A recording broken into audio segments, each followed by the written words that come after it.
नमस्कार, आप देख रहे हैं सिटी पोस्ट लाइव। मैं हूं शिवानी जायसवाल। वोट बैंक को सहेजने में जुटी है बीजेपी। आनंद मिश्रा, नागमणि कुशवाहा और आशुतोष ने ली बीजेपी की सदस्यता। और इस पूरे मामले पर चर्चा करने के लिए हमारे साथ मौजूद है सिटी पोस्ट लाइव के chief editor Shrikant Pratyush sir.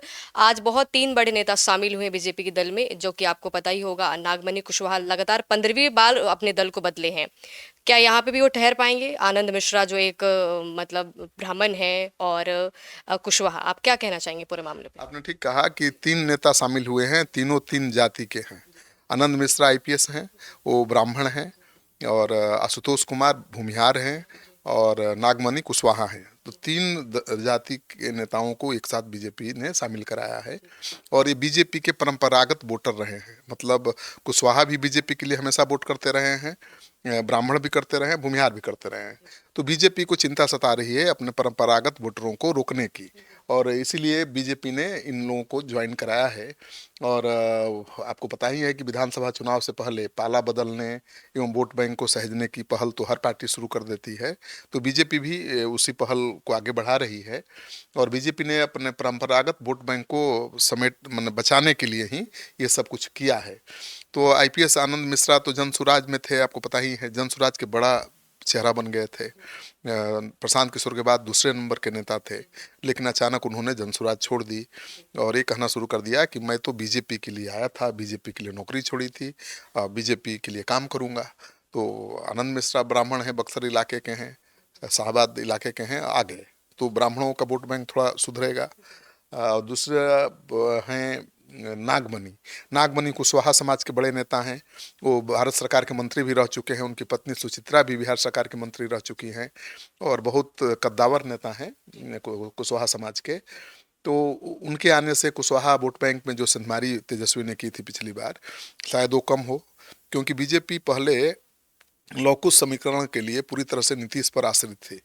लेकिन अब वो लौकुश समीकरण को खुद दुरुस्त करने में जुटी है, क्योंकि उसको लगता है कि लौकुश समीकरण में सिंधमारी आरजेडी करने में कामयाब हो गई है। तो सर, सवाल ये उठता है कि आनंद मिश्रा एक चर्चित चेहरा थे जनस्वराज का, और अचानक बीजेपी में इस तरीके से आके जनस्वराज को कितना हद तक नुकसान पहुंचा पाएंगे वो?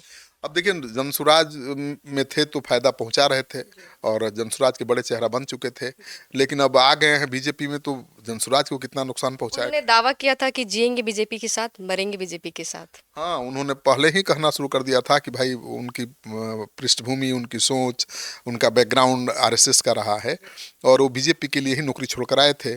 और अब आज उन्होंने कहा कि अब तो भाई मेरी पहली और आखिरी पार्टी है। हालांकि 1 साल के अंदर ही जनसुराज उन्होंने छोड़ दी है, और कह रहे हैं कि अब जीवन भर कोई पार्टी नहीं बदलूंगा, बीजेपी के साथ ही मरना जीना है। तो अब देखिए, अब कह तो रहे हैं, हर नेता ऐसे ही कहते हैं।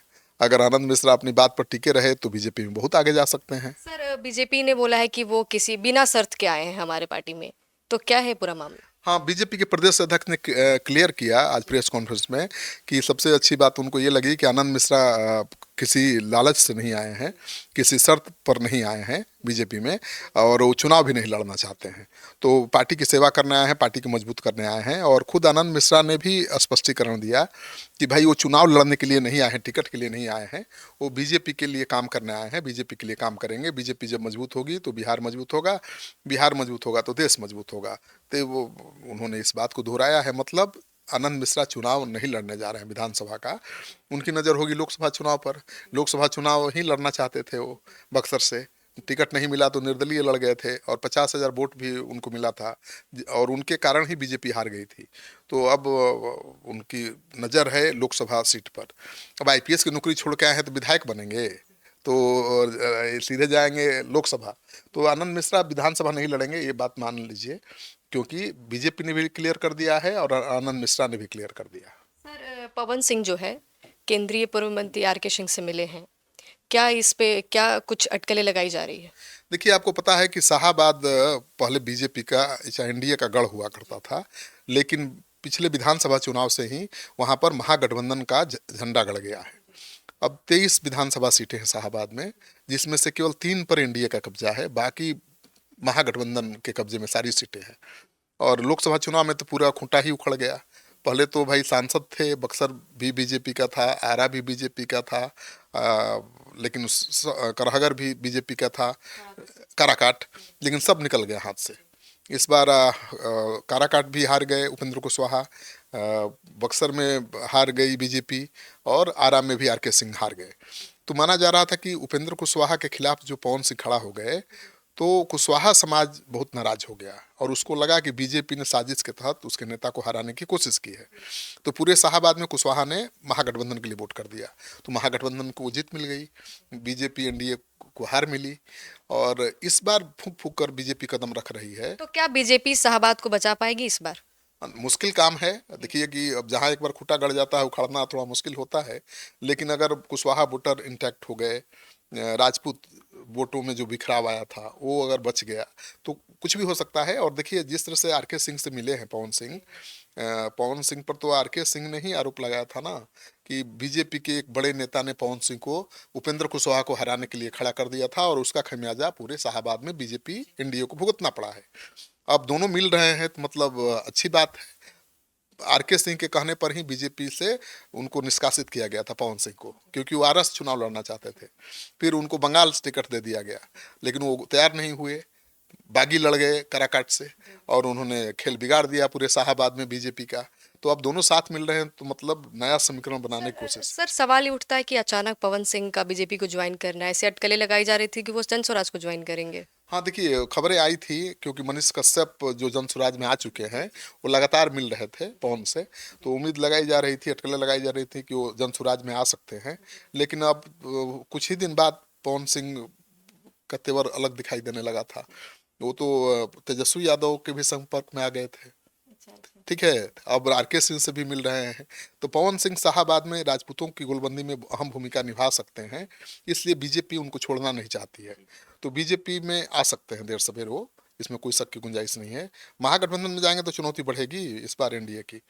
तो बीजेपी की पूरी कोशिश है और आरके सिंह से पवन सिंह का मिलना इसी बात का सबूत है कि फिर से वो बीजेपी के साथ आने का मन बना रहे हैं और एक बार फिर से शाहाबाद में झंडा गाड़ने की बीजेपी तैयारी कर रही है। कहीं ना कहीं महागठबंधन से बीजेपी डर रही है, इसीलिए अपने गढ़ को और मजबूत कर रही है। हाँ डर तो है, अब तो जो गढ़ उसका था उस पर कब्जा हो गया महागठबंधन का, तो फिर से उस गढ़ पर कब्जा करना है तो समीकरण ठीक करना पड़ेगा।